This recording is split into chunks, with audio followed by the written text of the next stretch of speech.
स्वागत। मैं हरजिंदर सिंह रंधावा, तुस देख रहे हो पंजाब टैलीविजन और मेरे नाल ने सरदार नरिंदरपाल सिंह।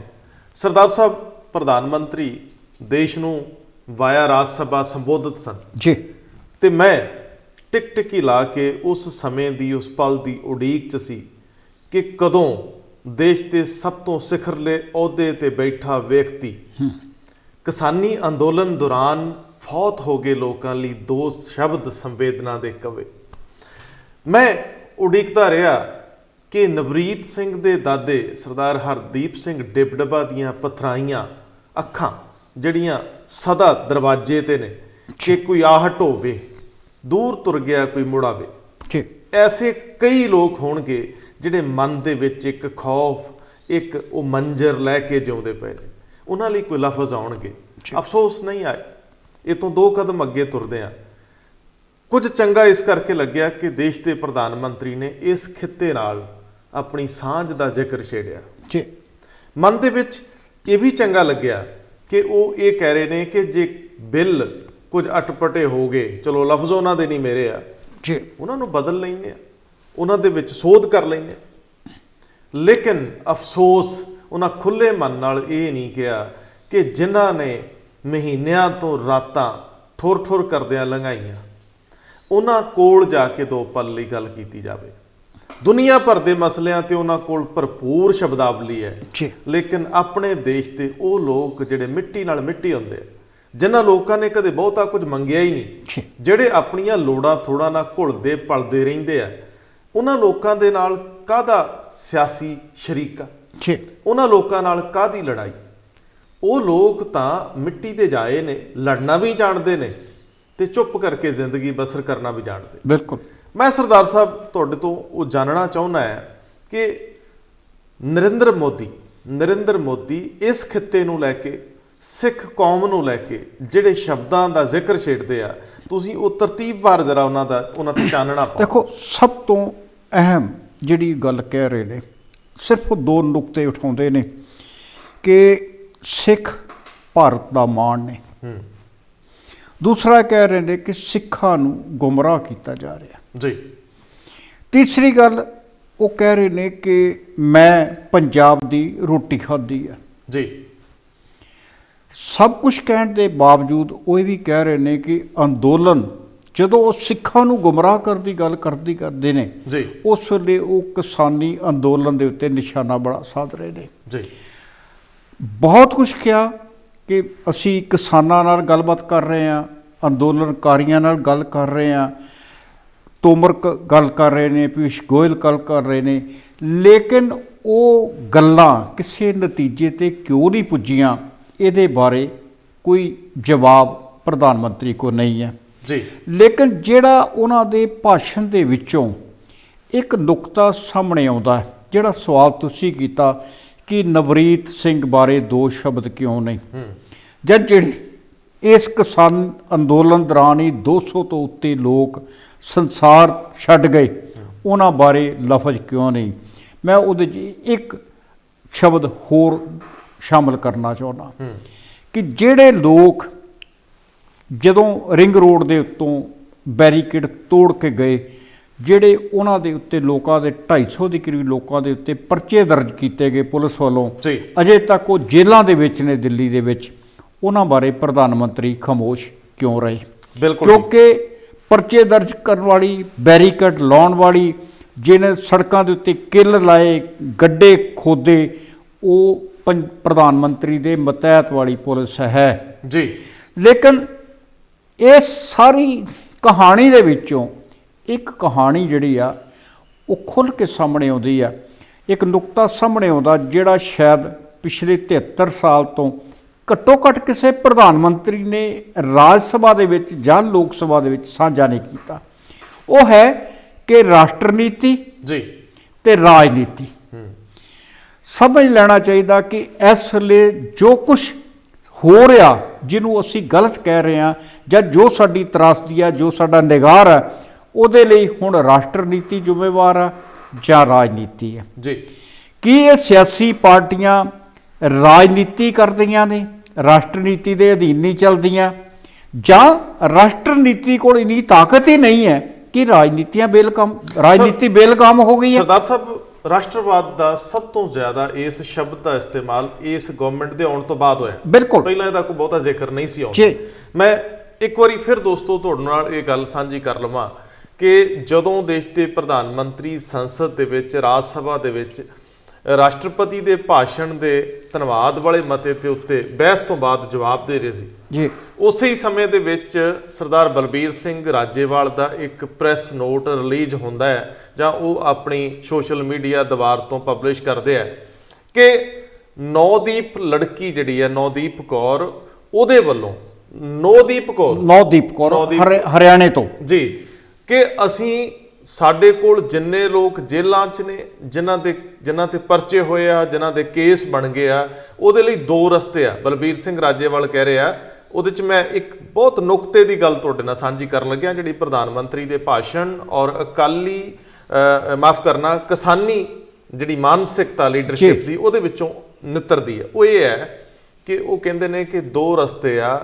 ਇੱਕ ਤਾਂ ਅਸੀਂ ਅਦਾਲਤਾਂ 'ਚ ਕੇਸ ਲੜੀਏ ਜਿਨ੍ਹਾਂ ਦੇ ਉੱਤੇ ਪਰਚੇ ਹੋ ਗਏ, ਜਿਹੜੇ ਅੰਦਰ ਹੋ ਗਏ, ਉਹਨਾਂ ਲਈ ਅਦਾਲਤੀ ਲੜਾਈ ਲੜੀਏ ਜਿਹਦੇ ਲਈ ਸਾਡਾ ਡੈਸਕ ਕੰਮ ਕਰ ਰਿਹਾ, ਹੈਲਪ ਡੈਸਕ ਕੰਮ ਕਰ ਰਿਹਾ। ਤੇ ਦੂਜਾ ਕਿ ਜਦੋਂ ਵੀ ਸਾਡੀ ਗਵਰਨਮੈਂਟ ਨਾਲ ਗੱਲ ਹੋਵੇ, ਨੈਗੋਸੀਏਸ਼ਨ ਦੌਰਾਨ ਸਭ ਤੋਂ ਪਹਿਲਾਂ ਸਾਡਾ ਮਸਲਾ ਹੋਊਗਾ ਕਿ ਅਸੀਂ ਕੇਸ ਜਿਨ੍ਹਾਂ ਦੇ ਹੋ ਗਏ ਉਹਨਾਂ ਦਾ ਮੁੱਦਾ ਨੰਬਰ 1 ਤੇ ਰੱਖੀਏ। ਇਹ ਕੇਸ ਵਾਪਸ ਗਵਰਨਮੈਂਟ ਲਵੇ, ਇਹ ਨੈਗੋਸੀਏਸ਼ਨ ਦੌਰਾਨ ਵਾਪਰੂਗਾ। ਇੱਥੇ ਧਿਆਨ ਦੇਣ ਵਾਲੀ ਗੱਲ ਹੈ ਕਿ ਉਹ ਬ੍ਰੈਕਟਾਂ 'ਚ ਇਸ ਗੱਲ ਨੂੰ ਉਹ ਇਨਵਰਟਡ ਕਾਮਾਸ ਦੇ ਵਿੱਚ ਕਹਿੰਦੇ ਆ, ਨੈਗੋਸੀਏਸ਼ਨ ਤੇ ਮੁੱਕਣੀ ਜਾ ਕੇ ਗੱਲ, ਲੇਕਿਨ ਅਜੇ ਸਰਕਾਰ ਗੱਲਬਾਤ ਦੇ ਮੂਡ 'ਚ ਨਹੀਂ, ਅਜੇ ਸਰਕਾਰ ਹਮਲਾਵਰ ਆ। ਇਹ ਸਰਦਾਰ ਬਲਬੀਰ ਸਿੰਘ ਰਾਜੇਵਾਲ ਦਾ ਇਹਦਾ ਮਤਲਬ ਹੈ ਕਿ ਕਿਸਾਨ ਆਗੂ ਇਸ ਧਾਰਨਾ ਤੇ ਖੜੇ ਨੇ ਔਰ ਗਵਰਨਮੈਂਟ ਔਰ ਕਿਸਾਨ ਆਗੂਆਂ ਦੇ ਵਿੱਚ ਜਿਹੜਾ ਡੈਡਲੌਕ ਹੈ, ਗੱਲਬਾਤ ਟੁੱਟੀ ਹੈ, ਉਹਦੇ ਵਿੱਚ ਗਵਰਨਮੈਂਟ ਹਾਂ ਪੱਖੀ ਹੁੰਗਾਰਾ ਨਹੀਂ ਭਰ ਰਹੀ, ਕਿਸਾਨ ਆਗੂਆਂ ਵੱਲੋਂ ਕੋਈ ਨਾ ਨਹੀਂ, ਲੇਕਿਨ ਗਵਰਨਮੈਂਟ ਸਿਰਫ ਬਿਆਨ ਦੇ ਰਹੀ ਆ। ਬੀਤੇ ਕੱਲ ਵੀ ਨਰਿੰਦਰ ਤੋਮਰ ਖੇਤੀਬਾੜੀ ਮੰਤਰੀ ਨੇ ਇਹ ਗੱਲ ਕਹੀ ਸੀਗੀ ਕਿ ਇਹ ਤਾਂ ਇੱਕ ਖਿੱਤੇ ਦਾ ਅੰਦੋਲਨ ਹੈ, ਇੱਕ ਸਟੇਟ ਦੇ ਕਿਸਾਨਾਂ ਨੂੰ ਭੜਕਾਇਆ ਗਿਆ।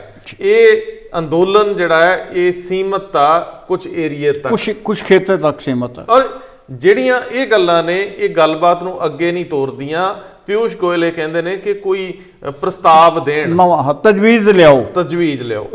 ਇਹ ਦੋ ਪਹਿਲੂ। ਤੀਜਾ ਪਹਿਲੂ ਜਿਹੜਾ ਮੈਂ ਇਹ ਸਮਝਦਾ ਇੱਥੇ ਜ਼ਿਕਰਯੋਗ ਹੈ ਕਿ ਜਦੋਂ ਪ੍ਰਧਾਨ ਮੰਤਰੀ ਦਿਖਾ ਖੁੱਲਾ ਮੰਨ ਰਹੇ ਆ, ਇਹ ਨੋਟ ਕਰਨ ਵਾਲੀ ਗੱਲ ਹੋਊਗੀ ਕਿ ਜੇ ਕਿਉਂਕਿ ਕਿਸੇ ਦੀ ਅੰਦਰ ਦੀ ਨੀਅਤ ਜਿਹੜੀ ਉਹਨੂੰ ਭਾਪਣਾ ਸੰਭਵ ਨਹੀਂ, ਸਿਆਸਤਦਾਨ ਔਰ ਉਹ ਵੀ ਨਰਿੰਦਰ ਮੋਦੀ ਵਰਗੇ ਪ੍ਰਧਾਨ ਮੰਤਰੀ ਵਰਗੇ ਲੋਕ ਅੰਦਰ ਕੀ ਸੋਚਦੇ ਆ, ਉਹਨਾਂ ਦਾ ਨਜ਼ਰੀਆ ਜੋ ਸਾਹਮਣੇ ਆ ਉਹ ਤਾਂ ਇਹ ਹੈ ਕਿ ਉਹ ਬੜੇ ਫਰਾਖ ਦਿਲੀ ਨਾਲ ਇਹਨੂੰ ਹੈਂਡਲ ਕਰਨ ਲਈ ਤਿਆਰ ਆ, ਉਹ ਬਦਲਾਅ ਲਈ ਵੀ ਤਿਆਰ ਆ। ਇੱਥੇ ਕਿਸਾਨ ਜਥੇਬੰਦੀਆਂ ਨੂੰ ਡੈਫੀਨੇਟਲੀ ਇਸ ਮੌਕੇ ਨੂੰ ਸੰਭਾਲਣਾ ਚਾਹੀਦਾ, ਗੱਲਬਾਤ ਅੱਗੇ ਵਧਣੀ ਚਾਹੀਦੀ ਹੈ। ਮੈਂ ਇੱਥੇ ਇੱਕ ਚੀਜ਼ ਸਮਝਦਾ ਸਰਦਾਰ ਸਾਹਿਬ ਕਿ ਜੇ ਕਾਨੂੰਨ ਪੂਰੇ ਦਾ ਪੂਰਾ ਬਦਲਣ ਲਈ ਰੈਡੀ ਨੇ, ਜਿਹੜੀਆਂ ਵਾਰਾਂ ਨਹੀਂ ਖਾਂਦੀਆਂ ਚੀਜ਼ਾਂ ਜੇ ਉਹ ਬਦਲਣ ਨੂੰ ਤਿਆਰ ਨੇ, ਤਾਂ ਫਿਰ ਰਿਪੀਲ ਨਾ ਜਿਹੜਾ ਵਾਪਸ ਲੈਣ ਦਾ, ਇਹਦੇ ਉੱਤੇ ਵੀ ਕਿਸਾਨ ਜਥੇਬੰਦੀਆਂ ਨੂੰ ਗੌਰ ਕਰਨਾ ਬਣਦਾ ਹੈ ਕਿ ਜੇਕਰ ਤੁਸੀਂ ਇੱਕ ਤਾਂ ਮੁੱਛ ਦਾ ਸਵਾਲ ਇੱਕ ਧਿਰ ਸਿਆਸੀ ਬਣਾ ਕੇ ਬਹਿ ਗਈ, ਜੇ ਤੁਸੀਂ ਵੀ ਬਣਾਓਗੇ ਨੁਕਸਾਨ ਬਹੁਤ ਵੱਡੇ ਹੋ ਰਹੇ ਆ। ਬਿਲਕੁਲ, ਕਿੰਨੀਆਂ ਜਾਨਾਂ ਜਿਹੜੀਆਂ ਸੈਕਰੀਫਾਈਸ ਹੋਈਆਂ, ਕਿੰਨੇ ਲੋਕਾਂ ਦੀ ਜਿਹੜੀ ਘਰਾਂ ਦੇ ਵਿੱਚ ਮੁਸ਼ਕਲ ਆਈ ਹੈ, ਲਾਪਤਾ ਲੋਕ, ਸਰਮਾਏ ਦਾ ਬੜਾ ਨੁਕਸਾਨ ਹੋਇਆ। ਅੰਦੋਲਨ ਡੈਫੀਨੇਟਲੀ ਜਿਉਂਦੇ ਵਰਗਾਂ ਲਈ, ਜਿਉਂਦੀਆਂ ਕੌਮਾਂ ਲਈ, ਜਿਉਂਦੇ ਦੇਸ਼ਾਂ ਦਾ ਇੱਕ ਗਹਿਣਾ ਹੁੰਦੇ, ਅੰਦੋਲਨ ਹੋਣੇ ਚਾਹੀਦੇ ਆ। ਪਰ ਸਰਦਾਰ ਸਾਹਿਬ ਨਾਲ ਦੀ ਨਾਲ ਇਹ ਵੀ ਦੇਖਣਾ ਚਾਹੀਦਾ ਹੈ ਕਿ ਕਿਤੇ ਇਹ ਸਿਰਫ ਈਗੋ ਦਾ ਅੰਦੋਲਨ ਨਾ ਹੋਵੇ। ਜੇਕਰ ਤੁਹਾਨੂੰ ਢੁਕਵੇਂ ਤਰੀਕੇ ਨਾਲ ਤੁਹਾਡੀਆਂ ਮੰਗਾਂ ਮੰਨੀਆਂ ਜਾ ਰਹੀਆਂ ਹੋਣ ਤੇ ਇਹ ਗੱਲ ਕਲੀਅਰ ਹੈ ਕਿ ਤੁਸੀਂ ਫਸਦੇ ਹੋ, ਇਹਦਾ ਮਤਲਬ ਇਤਿਹਾਸ ਵਿੱਚ ਤੁਹਾਡਾ ਵੀ ਜ਼ਿਕਰ ਆਊਗਾ ਕਿ ਇਹਨਾਂ 10 ਮੁੱਦਿਆਂ ਦੀ ਲੜਾਈ ਸੀ, ਤੁਸੀਂ ਵਿੱਚ 10 ਹੋਰ ਪਾ ਕੇ ਬਹਿ ਗਏ। MSP ਵੱਲੋਂ ਜਿਹੜੀ ਗੱਲ ਉਹਨਾਂ ਨੇ ਕਹੀ ਆ ਉਹ ਸਪਸ਼ਟ ਕਹੀ ਆ। ਹੁਣ ਦੇਖਣਾ ਇਹ ਹੋਊਗਾ ਕਿ ਕੀ ਕੋਈ ਗਵਰਨਮੈਂਟ ਗਰੰਟੀ ਦੇ ਸਕਦੀ, ਕੀ ਇਹਦੇ ਤੇ ਕਾਨੂੰਨ ਬਣ ਸਕਦਾ, ਇਹਦੇ ਵਿੱਚ ਕਿਸਾਨਾਂ ਨੂੰ ਅੱਗੇ ਵਧਣਾ ਚਾਹੀਦਾ। ਗੱਲਬਾਤ ਦੇ ਵਿੱਚ ਗਵਰਨਮੈਂਟ ਕੋਲੋਂ ਕੀ ਮਨਵਾਇਆ ਜਾ ਸਕਦਾ ਹੈ, ਮੈਕਸਿਮਮ ਤੱਕ ਜਾਣਾ ਚਾਹੀਦਾ ਹੈ। ਜੇਕਰ ਅੰਤਰਰਾਸ਼ਟਰੀ ਪੱਧਰ ਦੇ ਉੱਤੇ ਪ੍ਰੈਸ਼ਰ ਦੇ ਚੱਲਦਿਆਂ ਵੀ ਪ੍ਰਧਾਨ ਮੰਤਰੀ ਇਹਨਾਂ ਲਿਫੇ ਹੋਣ ਜਾਂ ਪੋਜ਼ਿਟਿਵ ਐਟੀਟਿਊਡ ਦਿਖਾਇਆ ਹੋਵੇ, ਜਿਹੜਾ ਕਿ ਅੰਤਰਰਾਸ਼ਟਰੀ ਪ੍ਰੈਸ਼ਰ ਬਹੁਤ ਰਿਹਾ, ਫਿਰ ਵੀ ਤੁਹਾਨੂੰ ਇਸ ਮੌਕੇ ਨੂੰ ਸਾਂਭਣਾ ਚਾਹੀਦਾ।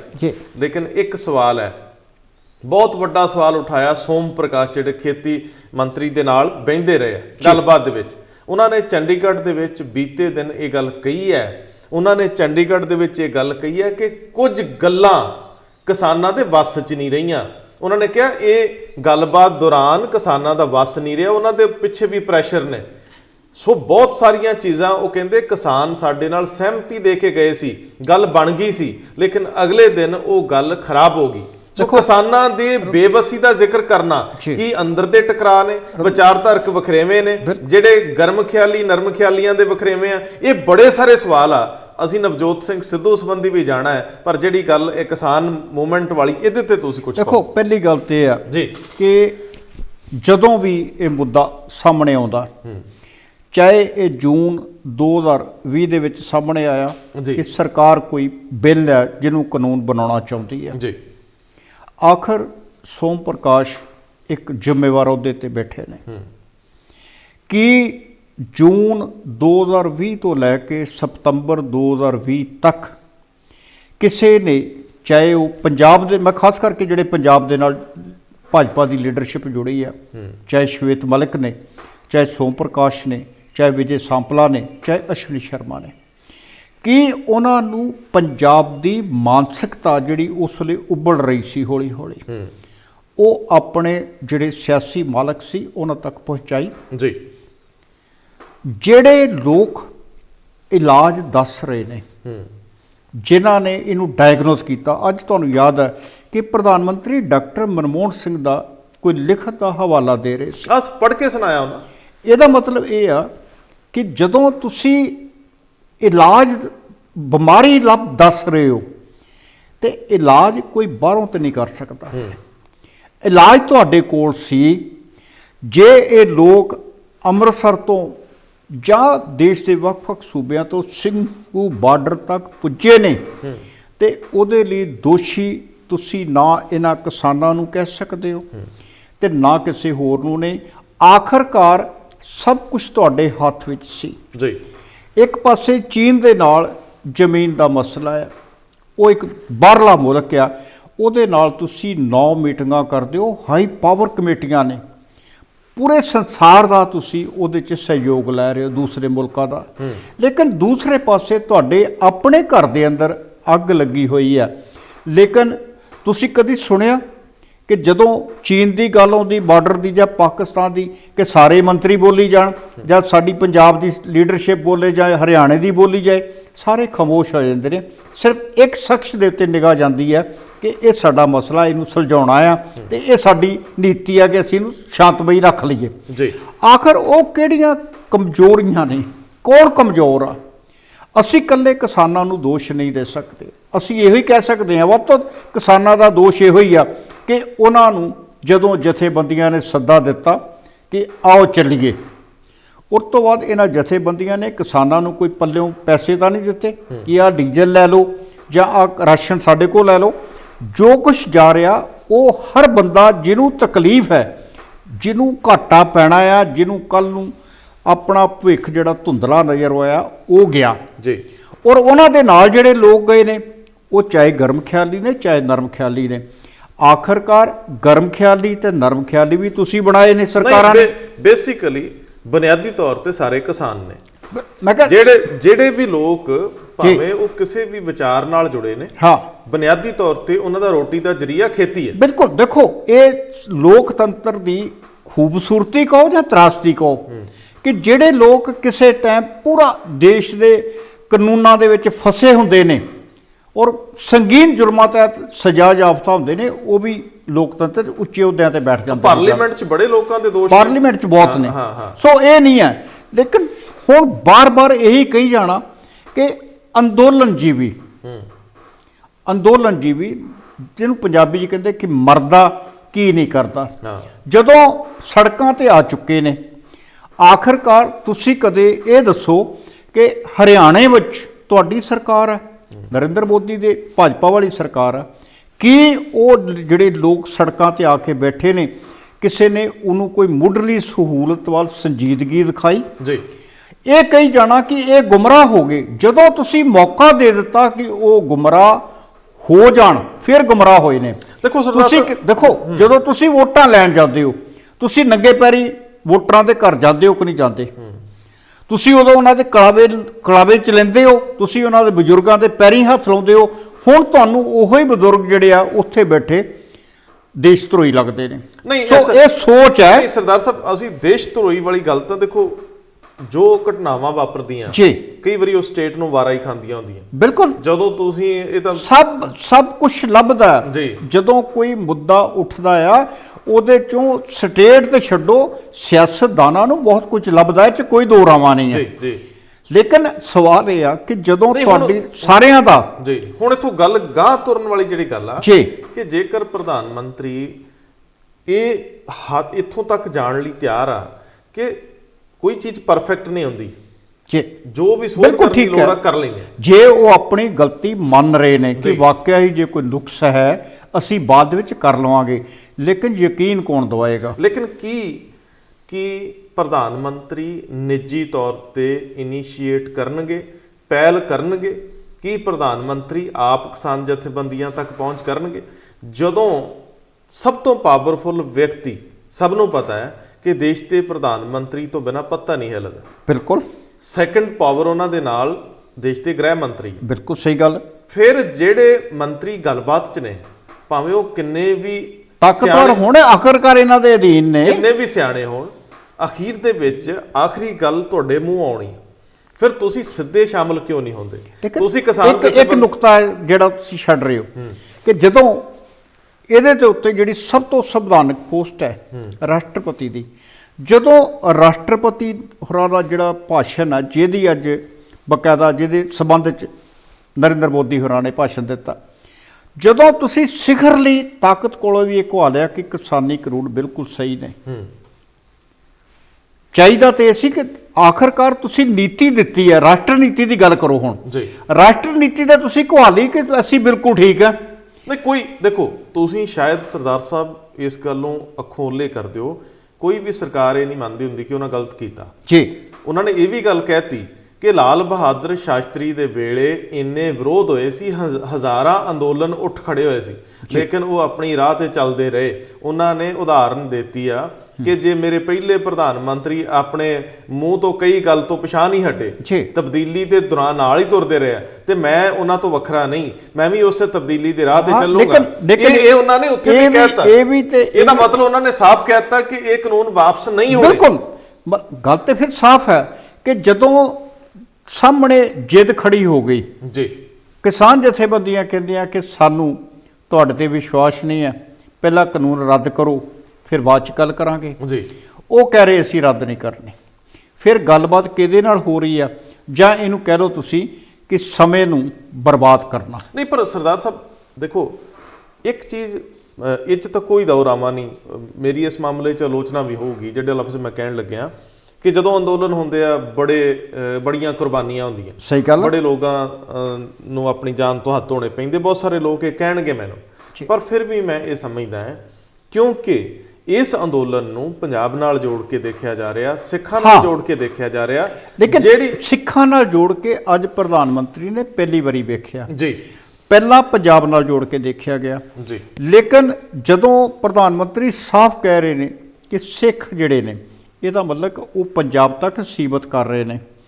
ਲੇਕਿਨ ਜਦੋਂ ਪਿਊਸ਼ ਗੋਇਲ ਜਾਂ ਦੂਸਰੇ ਤੋਮਰ ਸਾਹਿਬ ਕਹਿੰਦੇ ਨੇ ਕਿ ਇੱਕ ਖਿੱਤੇ ਦੇ ਲੋਕਾਂ ਦਾ ਆ, ਉਦੋਂ ਥੋੜਾ ਜਿਹਾ ਰੜਕਦਾ। ਨਹੀਂ, ਮੈਂ ਜਿਹੜੀ ਗੱਲ, ਆਖਰਕਾਰ ਇਹ ਜਿਹੜੇ ਕਾਨੂੰਨ ਨੇ ਉਹ ਪੂਰੇ ਦੇਸ਼ ਦੇ ਵਿੱਚ ਲਾਗੂ ਹੋਣੇ ਨੇ। ਨਹੀਂ ਸਰਦਾਰ ਸਾਹਿਬ ਦੇਖੋ, ਗੱਲ ਇਹ ਹੈ ਕਿ ਜਦੋਂ ਸਿੱਖ ਸ਼ਬਦ ਆ ਜਾਂਦਾ ਹੈ, ਬਿਲਕੁਲ, ਫਿਰ ਉਦੋਂ ਇਹ ਜਿਹੜੀ ਬਹੁਤ ਉਹਦੀ ਜਿਹੜਾ ਵਿਸ਼ਾਲ ਕੈਨਵਸ ਆ ਉਹ ਛੋਟਾ ਪੈਂਦਾ। ਬਿਲਕੁਲ, ਕਿਉਂਕਿ ਇਸ ਵੇਲੇ ਯੂਪੀ ਦੇ ਵਿੱਚ ਜਿਸ ਤਰੀਕੇ ਨਾਲ ਇਕੱਠ ਹੋਇਆ, ਉਹ ਇਕੱਠ ਲੱਖਾਂ ਲੋਕਾਂ ਦੇ। ਜੀ। ਹਰਿਆਣੇ 'ਚ ਜਿਸ ਤਰੀਕੇ ਨਾਲ ਖਾਪ ਪੰਚਾਇਤਾਂ ਦੇ ਇਕੱਠ ਹੋਇਆ। ਸਹੀ ਗੱਲ।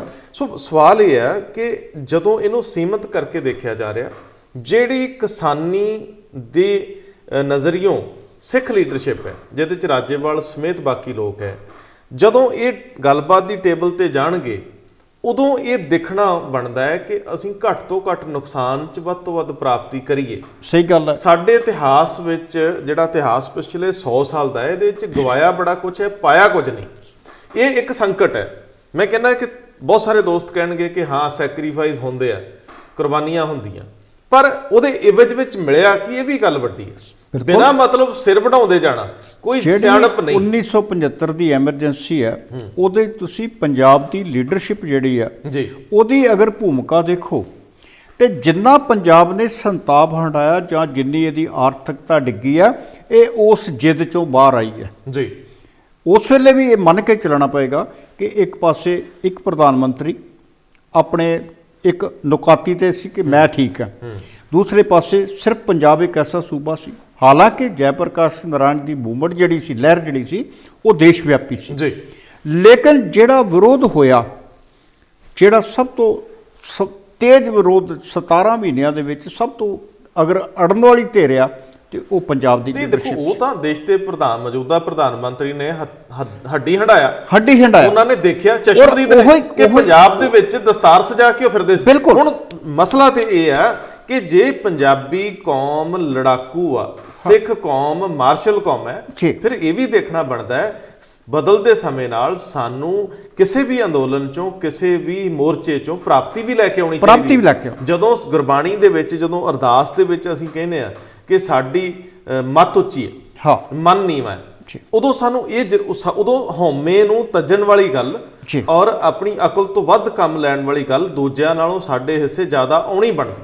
ਸੋ ਸਾਨੂੰ ਅੰਦੋਲਨ ਦੌਰਾਨ ਵੀ ਆਪਣੇ ਆਪ ਨੂੰ ਨਜ਼ਰੀਏ, ਵਿਸ਼ਾਲ ਨਜ਼ਰੀਏ ਤੋਂ, ਸਿਰ ਦੇ ਨਜ਼ਰੀਏ ਤੋਂ ਖੁੱਲਾ ਰੱਖਣਾ ਪਊ। ਪਰ ਵਿਚਾਰ ਤੇ ਤੁਸੀਂ ਉਸ ਸਖਸ਼ਣ ਦੋਗੇ ਨਾ, ਉਸ ਤਾਕਤ ਨੂੰ ਵਿਚਾਰ ਦੋਗੇ ਜਿਹੜੀ ਸੁਣਨਾ ਚਾਹੁੰਦੀ ਹੈ। ਨਹੀਂ, ਜਦੋਂ ਸਰਦਾਰ ਸਾਹਿਬ ਦੇਖੋ, ਇੱਕ ਚੀਜ਼ ਮੰਨ ਕੇ ਚੱਲਣਾ ਪਊ ਕਿ ਜਦੋਂ ਕਿਸਾਨ ਜਥੇਬੰਦੀਆਂ ਪੰਜਾਬ ਦੇ ਵਿੱਚੋਂ ਤੁਰੀਆਂ ਸੀ, ਪਹਿਲੇ ਦੌਰ ਦੇ ਵਿੱਚ ਸਾਡੀਆਂ ਮੰਗਾਂ ਕੀ ਸੀ? ਦੇਖੋ ਬਿਲਕੁਲ, ਤੁਹਾਨੂੰ ਇਸ ਵੇਲੇ ਹੋ ਸਕਦਾ ਮੇਰੀ ਗੱਲ ਬੁਰੀ ਲੱਗੇ ਕਿਸੇ ਨੂੰ ਵੀ, ਲੇਕਿਨ ਜਦੋਂ ਅਸੀਂ ਸ਼ੁਰੂ 'ਚ ਤੁਰੇ ਸੀ, ਕਿਸਾਨਾਂ ਆਗੂਆਂ ਨੇ ਉਦੋਂ ਬਿੱਲ ਪੜ੍ਹ ਲਏ ਸੀ, ਉਹਨਾਂ ਨੂੰ ਪਤਾ ਕੀ ਸੀ ਵਿੱਚ, ਉਦੋਂ ਜਿਹੜੀਆਂ ਮੰਗਾਂ ਸੀ ਉਹ ਹੋਰ ਸੀ। ਜਦੋਂ ਅੰਦੋਲਨ ਵੱਡਾ ਹੁੰਦਾ ਗਿਆ, ਪ੍ਰੈਸ਼ਰ ਵੱਧਦਾ ਗਿਆ ਕਿ ਜਦੋਂ ਕੋਈ ਲਹਿਰ ਤੁਰ ਪੈਂਦੀ ਆ, ਉਹ ਆਪਣੇ ਜਿੰਨਾ ਲਹਿਰ ਲੰਬੀ ਹੁੰਦੀ ਆ, ਉਹ ਆਪਣੇ ਮੂਲ ਮਕਸਦ ਤੋਂ ਭਟਕ ਜਾਂਦੀ ਆ ਜਾਂ ਭਟਕਾ ਦਿੱਤੀ ਜਾਂਦੀ ਹੈ। ਹੁਣ ਸਰਦਾਰ ਜੀ, ਇਹ ਇਸੇ ਗੱਲ ਦੇ ਵਿੱਚ ਮੈਂ ਇੱਕ ਗੱਲ ਜ਼ਰੂਰ ਸ਼ਾਮਲ ਕਰਨਾ ਚਾਹੂੰਗਾ। ਸੋਸ਼ਲ ਮੀਡੀਆ ਤੇ ਕੁਝ ਲੋਕਾਂ ਦੀਆਂ ਵੀਡੀਓਜ਼ ਵਾਇਰਲ ਹੋਈਆਂ, ਜਿਹੜੀਆਂ ਉਹ ਲੋਕ ਜਿਹੜੇ ਆਪਣੇ ਆਪ ਨੂੰ ਇਤਿਹਾਸਕਾਰ ਵੀ ਕਹਿੰਦੇ, ਜਿਹੜੇ ਆਪਣੇ ਆਪ ਨੂੰ ਥੋੜਾ ਜਿਹਾ ਸਿੱਖ ਨਜ਼ਰੀਏ ਤੋਂ ਜ਼ਿਆਦਾ ਪੇਸ਼ ਕਰਦੇ, ਉਹਨਾਂ ਲੋਕਾਂ ਦਾ ਇਹ ਮੰਨਣਾ ਹੈ ਤੇ ਕਹਿਣਾ ਹੈ ਕਿ ਕਿਉਂਕਿ ਕਿਸਾਨ ਜਥੇਬੰਦੀਆਂ ਰਿਪੀਲ ਤੋਂ ਘੱਟ ਮੰਨਣ ਲਈ ਤਿਆਰ ਹੋ ਰਹੀਆਂ ਸੀ, ਸੋਧਾਂ ਤੇ ਮੰਨ ਰਹੀਆਂ ਸੀ, ਇਸ ਕਰਕੇ ਅਸੀਂ ਪ੍ਰੈਸ਼ਰ ਬਣਾ ਕੇ ਰੱਖਿਆ ਕਿ ਇਹ ਸੋਧਾਂ ਤੇ ਨਾ ਮੰਨ ਜਾਣ। ਮੇਰਾ ਮਤਲਬ ਸਿਰਫ ਇੰਨਾ ਹੈ ਕਿ ਜਦੋਂ ਤੁਹਾਡੇ ਅੰਦਰੋਂ ਇਸ ਤਰ੍ਹਾਂ ਦੇ ਵਿਰੋਧ ਹੁੰਦੇ ਆ, ਉਦੋਂ ਇਹ ਮੁਲਾਂਕਣ ਦੀ ਲੋੜ ਹੁੰਦੀ ਆ ਕਿ ਤੁਸੀਂ ਤੁਰੇ ਕਿਸ ਮਕਸਦ ਲਈ ਸੀ। ਦੇਖੋ, ਕੌਮਾਂ ਦੀਆਂ ਲੜਾਈਆਂ ਹੋਰ ਹੁੰਦੀਆਂ, ਬਿਲਕੁਲ, ਇਤਿਹਾਸਕ ਵਰਤਾਰੇ ਹੋਰ ਹੁੰਦੇ ਆ। ਕਿਸਾਨੀ ਅੰਦੋਲਨ ਇੱਕ ਵੱਖਰਾ ਵਿਸ਼ਾ ਹੈ। ਕਿਸਾਨੀ ਅੰਦੋਲਨ ਕਿਸ ਨਜ਼ਰੀਏ ਦੇ ਨਾਲ ਅੱਗੇ ਵਧਿਆ ਸੀ, ਕਿਹੜੀਆਂ ਚੀਜ਼ਾਂ ਨੂੰ ਲੈ ਕੇ ਤੁਸੀਂ ਤੁਰੇ ਸੀ, ਕਿਹੜੇ ਤੁਸੀਂ ਬਦਲਾਅ ਚਾਹੁੰਦੇ ਸੀ। ਜੇਕਰ ਤੁਸੀਂ ਹਰ ਦਿਨ ਵੱਧਦੀ ਭੀੜ ਦੇ ਨਾਲ ਅੰਦੋਲਨ ਦੇ ਵੱਡੇ ਹੁੰਦਿਆਂ ਆਪਣਾ ਮਨ ਬਦਲਦੇ ਗਏ, ਈਗੋ ਤੁਹਾਡੀ ਵੀ ਫਿਰ ਛੋਟੀ ਨਹੀਂ, ਇਹਦੇ ਵਿੱਚ ਹੋਏ ਨੁਕਸਾਨ 200-250 ਲੋਕਾਂ ਦੀ ਮੌਤ ਹੋ ਜਾਣਾ, ਸਰਮਾਇਆ ਦਾ ਨੁਕਸਾਨ, ਲੋਕਾਂ ਦੇ ਸਮੇਂ ਦਾ ਨੁਕਸਾਨ, ਔਰ ਜਿਹੜੇ ਲੋਕ ਲਾਪਤਾ ਨੇ, ਕੇਸਾਂ ਦੇ ਵਿੱਚ ਹੋ ਗਏ, ਉਹਨਾਂ ਸਾਰਿਆਂ ਦਾ ਨੁਕਸਾਨ ਕੁੱਲ ਮਿਲਾ ਕੇ ਇਹਨੂੰ ਤੁਸੀਂ ਪਾਸੇ ਨਹੀਂ ਰੱਖ ਸਕਦੇ। ਭਾਵੇਂ ਰਾਜੇਵਾਲ ਕਹਿ ਰਿਹਾ ਕਿ ਜਦੋਂ ਨੈਗੋਸੀਏਸ਼ਨ ਦੌਰਾਨ ਅਸੀਂ ਟੇਬਲ ਤੇ ਹੋਵਾਂਗੇ ਤੇ ਅਸੀਂ ਜਿਹਨਾਂ ਤੇ ਕੇਸ ਹੋਏ ਉਹਨਾਂ ਦੀ ਗੱਲ ਕਰਾਂਗੇ, ਪਰ ਮੋਟੇ ਤੌਰ ਤੇ ਸਰਦਾਰ ਜੀ ਇਹ ਗੱਲ ਤਾਂ ਹੈ ਕਿ ਕੀ ਪ੍ਰਾਪਤੀ ਹੈ। ਪ੍ਰਾਪਤੀ ਜੇ ਰਿਪੀਲ ਤੋਂ ਘੱਟ ਤੁਸੀਂ ਪਹਿਲਾਂ ਤੁਰੇ ਸੀ, ਰਿਪੀਲ ਦਾ ਖਿਆਲ ਕਦੋਂ ਆਇਆ? ਵੱਧਦੀ ਤਾਕਤ ਨਾਲ ਆਇਆ। ਫਿਰ ਇਹ ਦੇਖਣਾ ਹੋਊਗਾ ਕਿ ਕੀ ਤੁਸੀਂ ਨੈਗੋਸੀਏਸ਼ਨ ਦੌਰਾਨ ਜੇ ਇੱਕ ਜਗ੍ਹਾ ਅੜਦੇ ਹੋ, ਇਹ ਅੰਦੋਲਨ ਮਹੀਨਿਆਂ ਤੱਕ ਲੰਬਾ ਜਾਂਦਾ ਹੈ। ਅਕਤੂਬਰ ਮਹੀਨੇ ਦਾ ਇੱਕ ਖਿਆਲ ਦਿੱਤਾ ਟਕੈਤ ਨੇ, ਹੁਣ ਉਹ ਅਕਤੂਬਰ ਮਹੀਨੇ ਦਾ ਖਿਆਲ ਕਿਉਂ ਆ ਰਿਹਾ? ਸਿਆਸੀ ਲੋਕ ਇਹਨੂੰ ਇਸ ਗੱਲ ਨਾਲ ਵੀ ਜੋੜਨਗੇ ਕਿ ਫਰਵਰੀ ਦੇ ਵਿੱਚ ਇਲੈਕਸ਼ਨ ਆ ਪੰਜਾਬ ਦੀ, ਜਨਵਰੀ-ਫਰਵਰੀ 'ਚ ਯੂਪੀ ਦੀ ਇਲੈਕਸ਼ਨ ਆ, ਸਿਆਸੀ ਲੋਕ ਇਹਦੇ ਨਾਲ ਵੀ ਜੋੜਨਗੇ। ਸਾਨੂੰ ਇਹ ਦੇਖਣਾ ਹੋਊਗਾ, ਪੰਜਾਬ ਵਾਲਿਆਂ ਨੂੰ, ਸਿੱਖ ਲੀਡਰਸ਼ਿਪ ਨੂੰ, ਸਿੱਖਾਂ ਦੀ ਕਿਸਾਨ ਲੀਡਰਸ਼ਿਪ ਜਿਹੜੀ ਆ ਉਹਨੂੰ ਸੋਚਣਾ ਹੋਊਗਾ ਕਿ ਕੀ ਸਾਡੇ ਤੇ ਫਿਰ ਕੋਈ ਨਵਾਂ ਟੈਗ ਤਾਂ ਨਹੀਂ ਲੱਗੂਗਾ। ਅਸੀਂ ਦੁਨੀਆ ਭਰ ਦੇ ਵਿੱਚ ਫੈਲੇ ਆ, ਸਾਨੂੰ ਆਪਣੇ ਕੌਮੀ ਸਰਮਾਏ ਨੂੰ ਵਧਾਉਣਾ ਹੈ, ਸਾਨੂੰ ਸਿੱਖੀ ਦਾ ਪ੍ਰਚਾਰ ਵੀ ਤੇ ਪ੍ਰਸਾਰ ਵੀ ਕਰਨਾ ਹੈ, ਸਾਨੂੰ ਪੰਜਾਬੀਅਤ ਦੀਆਂ ਜਿਹੜੀਆਂ ਕਦਰਾਂ ਕੀਮਤਾਂ ਉਹਨਾਂ ਨੂੰ ਵੀ ਅੱਗੇ ਵਧਾਉਣਾ ਹੈ। ਕੀ ਅਸੀਂ ਕਿਸੇ ਹੋਰ ਵੱਡੇ ਟਕਰਾਅ ਦੇ ਵਿੱਚ ਕੋਈ ਨੁਕਸਾਨ ਤਾਂ ਨਹੀਂ ਕਰਾਂਗੇ? ਮੇਰੇ ਸਾਹਮਣੇ ਇੱਕ ਹੋਰ ਬਿਆਨ ਹੈ ਜੀ, ਜਿਹੜਾ ਉੱਥੇ ਯੂਪੀ ਦੇ ਵਿੱਚ ਮਾਸ ਪੰਚਾਇਤ ਹੋਈ ਹੈ ਹਰਿਆਣੇ ਦੇ ਵਿੱਚ, ਉਹਦੇ 'ਚ ਰਾਜੇਵਾਲ ਦਾ ਬਿਆਨ ਆ ਕਿ ਅਕਾਲੀਆਂ ਦੀ ਤਰ੍ਹਾਂ ਜਿਹੜੀ ਜਜ਼ਬਾ ਹੈ ਹਰਿਆਣੇ ਦੇ ਵਿੱਚ ਜਿਹੜੀ ਆ ਉਹਨੂੰ ਵੀ ਦਬਾਅ ਪਾ ਕੇ ਉਹਦੇ 'ਤੇ ਹਰਿਆਣਾ ਸਰਕਾਰ ਜਿਹੜੀ ਆ ਭੰਗ ਕਰਵਾਈ ਜਾਵੇ ਜੀ। ਹੁਣ ਇਹਦੇ ਤੋਂ ਇਲਾਵਾ ਇੱਕ ਗੱਲ ਜਿਹੜੀ ਹੋਰ ਨੁਕਤਾ ਸਾਂਝਾ ਕਰਨ ਵਾਲਾ ਸੀ ਕਿ ਜਦੋਂ 26 ਜਨਵਰੀ ਤੋਂ ਬਾਅਦ ਜੀ ਜਿੱਦਾਂ ਸਿੰਘੂ ਬਾਰਡਰ ਦੇ ਆਲੇ ਦੁਆਲੇ ਜਾਂ ਹਰਿਆਣੇ ਦੇ ਜਿਹੜੇ 7 ਜ਼ਿਲ੍ਹੇ ਸੀ ਉਹਨਾਂ ਦੇ ਵਿੱਚ ਨੈੱਟਵਰਕ ਬੰਦ ਕਰ ਦਿੱਤਾ ਗਿਆ ਜੀ, ਨੈੱਟ ਬੰਦ ਕਰਤਾ ਔਰ ਜਿਹੜੀ ਕਿਸਾਨ ਜਥੇਬੰਦੀਆਂ ਦਾ ਕੋਈ ਲੀਗਲ ਸੈੱਲ ਹੈ ਉਹਨ ਯੂਨਾਈਟਿਡ ਨੇਸ਼ਨਸ ਨੂੰ ਅਪੀਲ ਕੀਤੀ ਆ ਕਿ ਇਸ ਨੈੱਟ ਨੂੰ ਚਾਲੂ ਕਰਾਇਆ ਜਾਵੇ। ਅਸੀਂ ਇਹ ਨਹੀਂ ਕਹਿ ਸਕਦੇ, ਆਖਰਕਾਰ ਨੈੱਟ ਬੰਦ ਕਰਨ ਦਾ ਫੈਸਲਾ ਕਿਸੇ ਸਟੇਟ ਦਾ ਆ ਜੀ, ਚਾਹੇ ਤੁਹਾਡੀ ਪ੍ਰਬੰਧਕੀ ਪ੍ਰਸ਼ਾਸਨ ਹੈ, ਪੁਲਿਸ ਹੈ, ਕੋਈ ਹੋਰ ਹੈ। ਫਿਰ ਇਸ ਨੈੱਟ ਨਾਲ ਬੰਦ ਹੋਣ ਨਾਲ ਜਿਹੜਾ ਹਰਿਆਣਾ ਦੇ ਵਿੱਚ, ਅਸੀਂ ਇਹ ਨਹੀਂ ਕਹਿੰਦੇ ਕਿ ਉੱਥੇ ਤੁਹਾਡਾ ਵਟਸਐਪ ਜਾਂ ਤੁਹਾਡਾ ਸੋਸ਼ਲ ਮੀਡੀਆ ਜਿਹੜਾ ਸਰਕਾਰ ਲਈ ਚੁਣੌਤੀ ਨਹੀਂ ਬਣਦਾ ਇਹ 'ਚ ਕੋਈ ਦੋ ਰਾਵਾਂ ਨਹੀਂ। ਲੇਕਿਨ ਤੁਸੀਂ ਜਦੋਂ ਇੰਨਾ ਕੁ ਨਹੀਂ ਸੋਚ ਸਕਦੇ ਸੱਤਾ ਦੇ ਵਿੱਚ ਬੈਠੇ ਆ ਕਿ ਇਸ ਨੈੱਟ ਨੂੰ ਕਿੰਨੇ ਸਮੇਂ ਲਈ ਲਾਗੂ ਕਰਨਾ ਸੀ ਤੇ ਉਹਦਾ ਕੀ ਨੁਕਸਾਨ ਸੀ।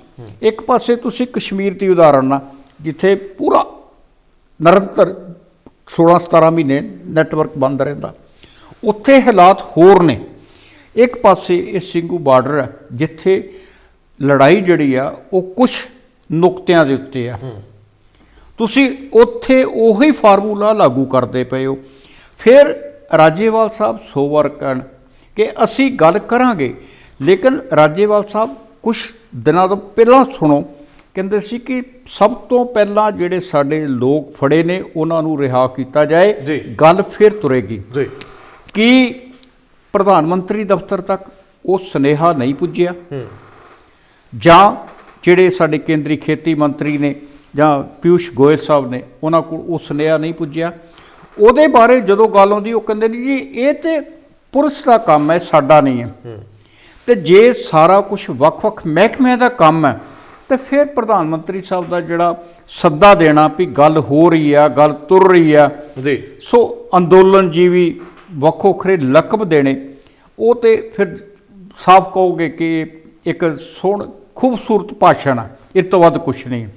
ਬਾਕੀ ਅਮਲਾਂ ਨੇ ਨਿਬੇੜੇ ਕਰਨੇ ਨੇ ਜੀ, ਜਿਨ੍ਹਾਂ ਨੇ ਕਾਨੂੰਨ ਬਣਾਏ ਨੇ ਉਹਨਾਂ ਨੇ ਹੀ ਕਾਨੂੰਨ ਵਾਪਸ ਲੈਣੇ ਜਾਂ ਰੱਦ ਕਰਨੇ ਨੇ ਜਾਂ ਸੋਧਾਂ ਕਰਨੀਆਂ ਨੇ। ਆਖਰ ਇੰਨਾ ਸਮਾਂ ਕਿਉਂ ਲੱਗਾ, ਸਵਾਲ ਇਹ ਆ। ਬੜੇ ਹੱਥ ਨਿਕਲਣਗੇ ਨਰਿੰਦਰ ਮੋਦੀ ਦੀ ਇਸ ਤਕਰੀਰ ਨੂੰ ਲੈ ਕੇ, ਬਹੁਤ ਸਾਰੀਆਂ ਬਹਿਸਾਂ ਹੋਣਗੀਆਂ ਔਰ ਉਹ ਬਹਿਸਾਂ ਲਗਾਤਾਰ ਚੱਲਦੀਆਂ ਰਹਿਣਗੀਆਂ। ਬਹੁਤ ਸਾਰੇ ਵਿਸ਼ਲੇਸ਼ਕ ਇਹਦੇ ਵੱਖਰੇ ਵੱਖਰੇ ਕੋਣ ਤੋਂ ਮੁਲਾਂਕਣ ਕਰਨਗੇ। ਸੋ ਦੇਖਣਾ ਹੈ ਕਿ ਕੀ ਇਸ ਭਾਸ਼ਣ ਤੋਂ ਬਾਅਦ ਗੱਲਬਾਤ ਅੱਗੇ ਵੱਧਦੀ ਹੈ ਕਿ ਨਹੀਂ, ਜੇ ਵੱਧਦੀ ਵੀ ਹੈ ਤੇ ਕਦੋਂ ਸ਼ੁਰੂ ਹੁੰਦੀ ਹੈ। ਬਹੁਤ ਮਿਹਰਬਾਨੀ।